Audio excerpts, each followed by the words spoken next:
नमस्कार दोस्तों, welcome to my YouTube channel. आज मैं आप सभी लोगों के लिए मैथ में मोस्ट इम्पॉर्टेंट टॉपिक लेकर आई हूँ। तो देखिए दोस्तों, आज का हमारा टॉपिक है इकाई का अंक ज्ञात करना। आज मैं आप सभी लोगों को नंबर सिस्टम चैप्टर के मोस्ट इम्पॉर्टेंट टॉपिक को बताऊंगी। तो हमारा आज का टॉपिक है इकाई का अंक ज्ञात करना। देखिए दोस्तों, इकाई का अंक ज्ञात करना हर कंपटीशन की परीक्षाओं में पूछा जाता है।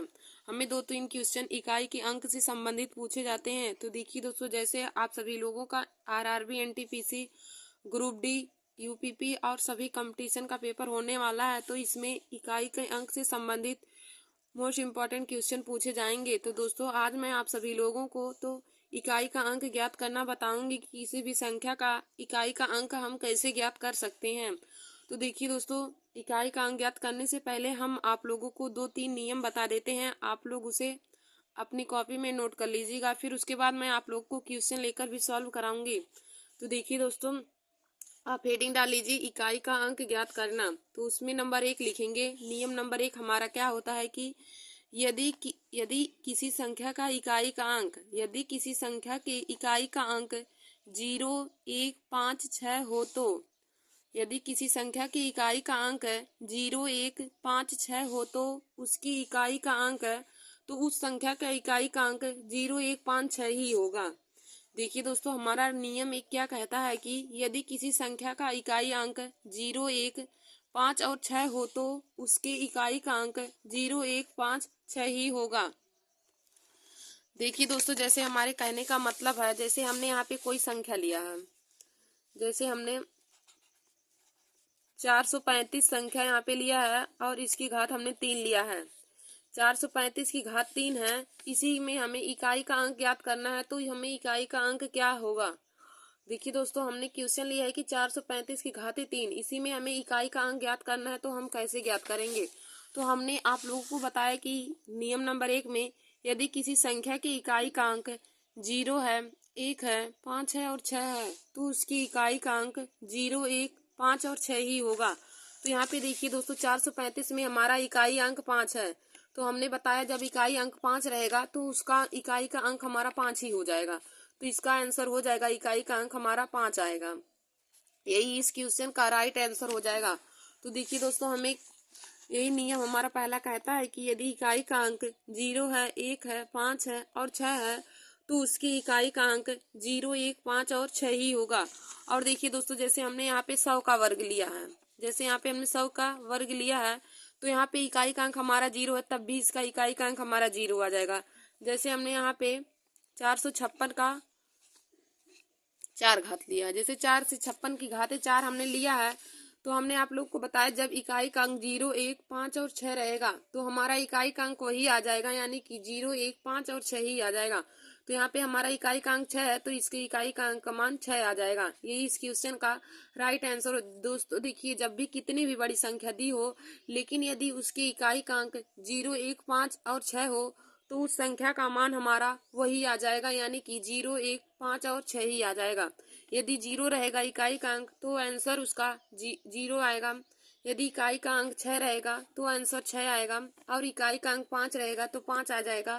और इकाई का अंक 1 रहेगा तो हमारा उसका मान भी 1 आ जाएगा। जैसे देखिए दोस्तों, यहाँ पे हमने लिया है 121, 12, 3, 4, 1। इसी का हमें 5 घात निकालना है। तो देखिए, अब हम इसमें ये नहीं देखेंगे कि आप कितनी बड़ी संख्या, इसमें हम से केवल इकाई का अंक देखेंगे।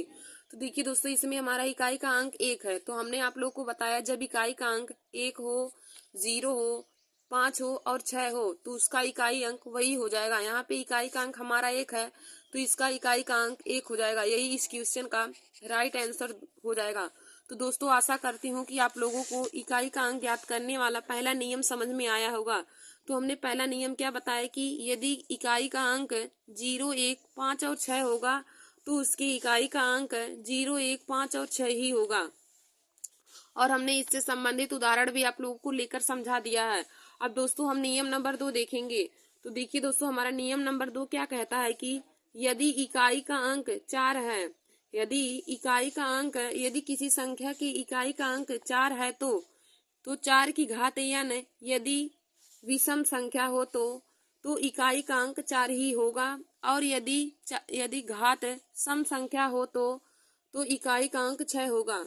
देखिए दोस्तों, हमारा नियम नंबर दूसरा क्या कहता है कि यदि किसी संख्या के इकाई अंक का मान 4 है, यदि किसी संख्या की इकाई अंक 4 है और यदि 4 की घात n विषम संख्या है तो उस अंक का मान यानी कि इकाई अंक का मान 4 आएगा।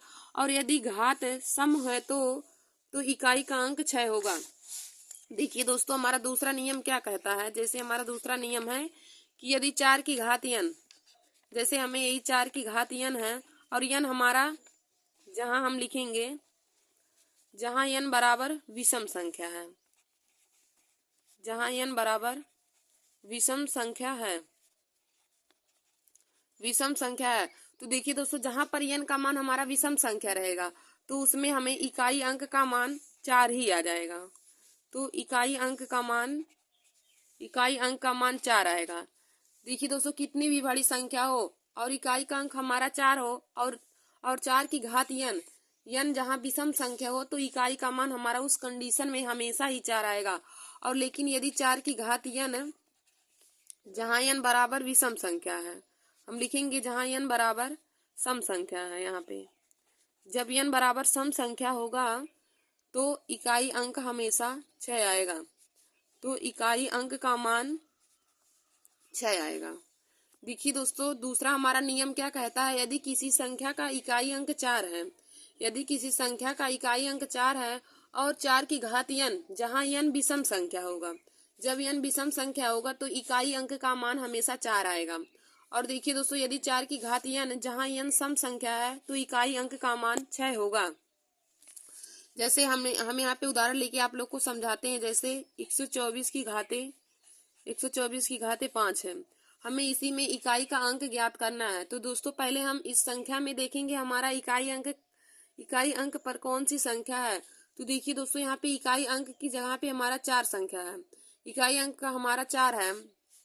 तो देखिए दोस्तों, इकाई अंक का मान 4 है और 4 की घात हमारा 5 यहाँ पे दिया है, ये हमें निकालना है। 4 की घात 5। अब देखिए दोस्तों, हम n को देखेंगे कि सम संख्या या विषम संख्या।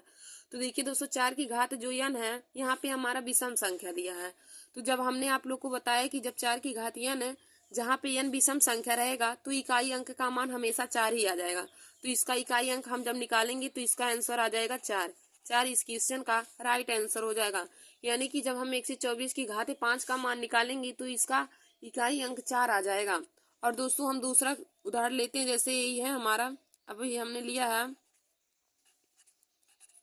1344 की घाते 4 है, 1344 की घाते 4, इसी का हमें इकाई अंक निकालना है। तो देखिए दोस्तों, पहले हम देखेंगे 1344 में हमारा इकाई अंक क्या है। तो इकाई अंक यहाँ पे 4 है, 4 की घाते 4 है। अब देखिए दोस्तों, यहाँ पे हमने जब आप लोग को बताया कि 4 की घात n जब सम रहेगा तो क्या आ जाएगा। तो यहाँ पे 4 की घात n का मान हमें सम दिया है, तो जब 4 की घात n सम रहेगा तो इसका इकाई अंक 6 हो जाएगा। तो यहाँ पे आ जाएगा इसका इकाई अंक 6, यही इस क्वेश्चन का राइट आंसर हो जाएगा। यानी कि 1344 की घाते जब 4 का मान निकालेंगे तो इकाई अंक 6 आ जाएगा, यही इस क्वेश्चन का राइट आंसर हो जाएगा।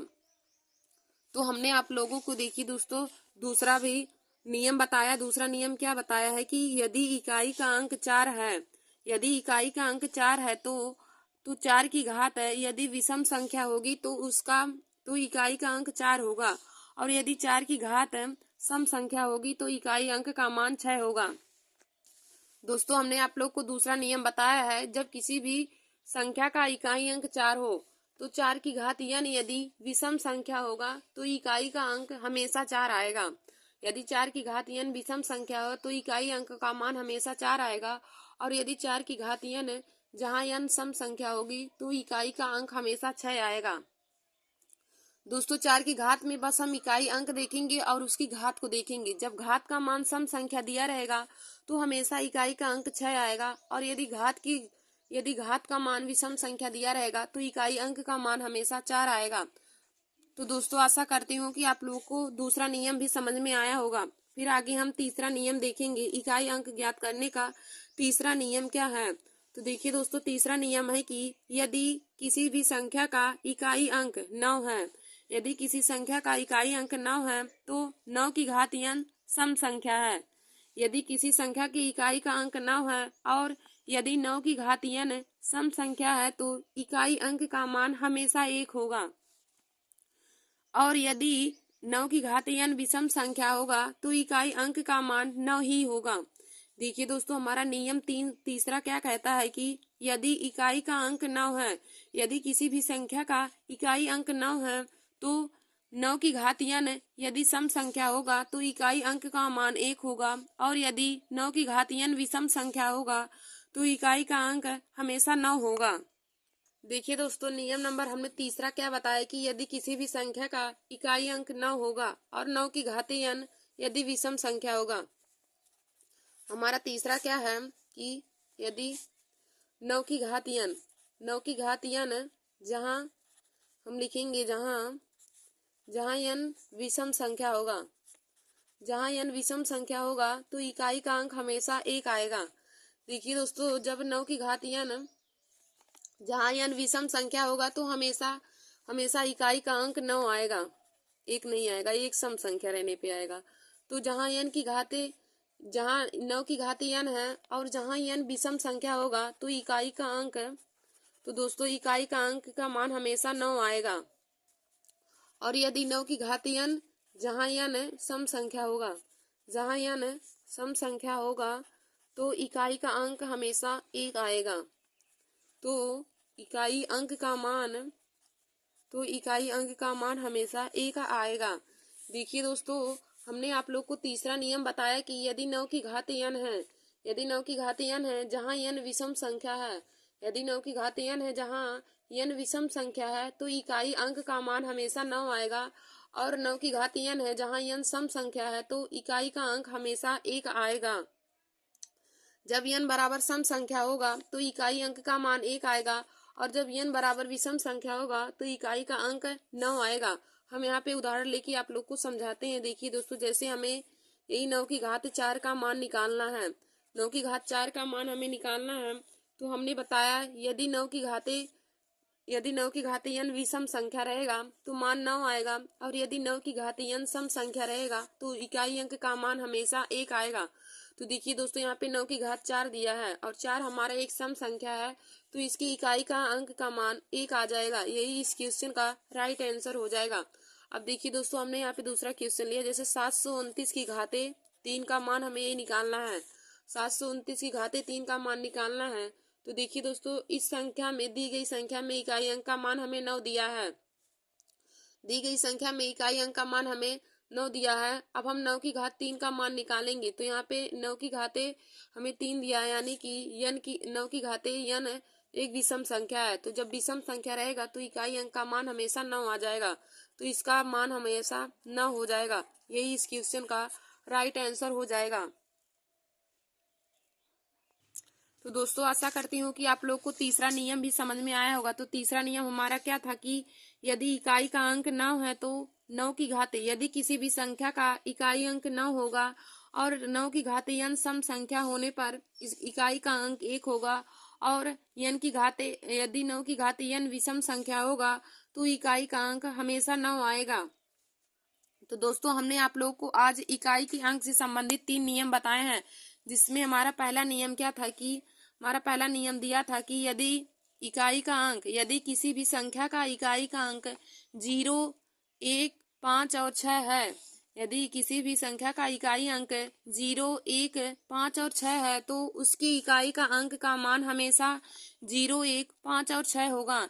यानी कि यदि इकाई का अंक 0 वहां पे दिया रहेगा तो उसका मान 0 आएगा। हमने यहाँ पे जैसे उदाहरण लेके भी आप लोग को बताया था, तो हमने उदाहरण लिया 435 की घात 3। अब देखिए दोस्तों, इसमें हम देखेंगे इकाई अंक वाली संख्या क्या है। तो यहाँ पे देखिए इकाई अंक की संख्या की जगह पे 5 दिया है तो इसका मान 5 हो जाएगा, इसकी इकाई का अंक 5 हो जाएगा।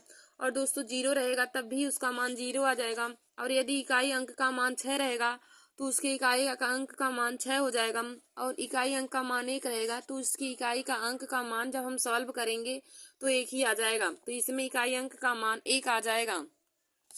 तो हमारा पहला नियम यही था कि यदि किसी भी संख्या का इकाई अंक 0, 1, 5 और 6 है तो उसकी इकाई का अंक 0, 1, 5 और 6 ही होगा। फिर देखिए दोस्तों, हमारा दूसरा नियम हमने आप लोग को क्या बताया दूसरा नियम है कि यदि किसी भी संख्या का इकाई अंक 4 है, यदि किसी भी संख्या का इकाई अंक 4 है, तो यदि 4 की घात n विषम संख्या है, 4 की घात n विषम संख्या है तो उसकी इकाई का अंक 4 होगा। और यदि 4 की घात n सम संख्या होगा तो इकाई का अंक 6 होगा। देखिए हमने जैसे यहाँ पे उदाहरण लिया है 484 की घाते 121, 484 की घाते 121 है। तो देखिए दोस्तों यहाँ पे इकाई अंक हमारा 4 है और 4 की घात n यहाँ पे हमें विषम संख्या दिया है। तो नियम हमारा क्या कहता है, यदि 4 की घात n विषम संख्या होगा तो इकाई अंक का मान 4 होगा। तो यहाँ पे 4 की घात n विषम संख्या दिया है तो इसका आंसर हो जाएगा 4 ही हो जाएगा। फिर देखिए दोस्तों, फिर हमने दूसरा उदाहरण क्या लिया है 484 की घाते 2, यानी कि यहाँ पे 4 की घात n हमारा सम संख्या दिया है। तो हमने बताया यदि घात सम संख्या रहेगी तो उसका मान 6 होगा। तो यहाँ पे इकाई का अंक 6 हो जाएगा। फिर देखिए दोस्तों, हमारा तीसरा नियम क्या कहता है कि यदि इकाई का अंक 9 है, यदि किसी भी संख्या का इकाई अंक 9 है तो 9 की घात n सम संख्या होने पर इकाई अंक का मान 1 होगा। 9 की घात n सम संख्या होने पर इकाई का अंक 1 होगा। और यदि 9 की घात n विषम संख्या होगा तो इकाई अंक का मान 9 होगा। यदि 9 की घात n विषम संख्या होगा तो इकाई अंक का मान 9 होगा। तो जैसे हमने यहाँ पे उदाहरण लिया है 249 की घाते 24, 249 की घाते 24। तो देखिए दोस्तों यहाँ पे इकाई अंक का मान 9 है और इकाई अंक पे n का मान हमें 9 की घाते n का मान यहाँ पे सम संख्या दिया है। तो सम संख्या के रहने पर इकाई का अंक हमेशा 1 आएगा। तो यहाँ पे 9 की घाते n सम संख्या है तो इसकी इकाई का अंक 1 हो जाएगा। फिर दोस्तों हमने दूसरा क्वेश्चन लिया है 29 की घाते 9। तो यहाँ पे देखिए 9 की घाते n हमारा विषम संख्या है तो विषम संख्या रहने पर इकाई का अंक 9 ही हो जाएगा। तो दोस्तों आज मैंने आप सभी लोगों को इकाई अंक ज्ञात करने का 3 नियम बताया है। तो दोस्तों आप तीनों नियम को अपने कॉपी में जरूर नोट कर लीजिए। दोस्तों आशा करती हूँ कि आप लोगों को आज का हमारा यह वीडियो समझ में आया होगा। धन्यवाद दोस्तों। ऐसे ही हमारे वीडियो को देखने के लिए और जीके और मैथ के महत्वपूर्ण टॉपिक को पाने के लिए आप सभी लोग हमारे YouTube channel Nancy success classes को सब्सक्राइब कर लीजिए। देखिए दोस्तों आज का हमारा यह वीडियो हर कंपटीशन की परीक्षा के लिए बहुत ही महत्वपूर्ण है। यह नंबर सिस्टम चैप्टर का इकाई का अंक एक अपने में बहुत ही महत्वपूर्ण टॉपिक होता है। और दोस्तों यह हर बार ही हर कंपटीशन की परीक्षा में इकाई अंक ज्ञात करने से संबंधित क्वेश्चन पूछे जाते हैं। जैसे देखिए दोस्तों आगे आप लोगों का ग्रुप डी का पेपर है और आरआरबी एनटीपीसी का और यूपीपी का भी पेपर निकालने वाला, तो उसमें भी दोस्तों इससे संबंधित क्वेश्चन पूछे जाएंगे। तो आप लोग हमारे इस वीडियो को जरूर देख लीजिए। धन्यवाद दोस्तों।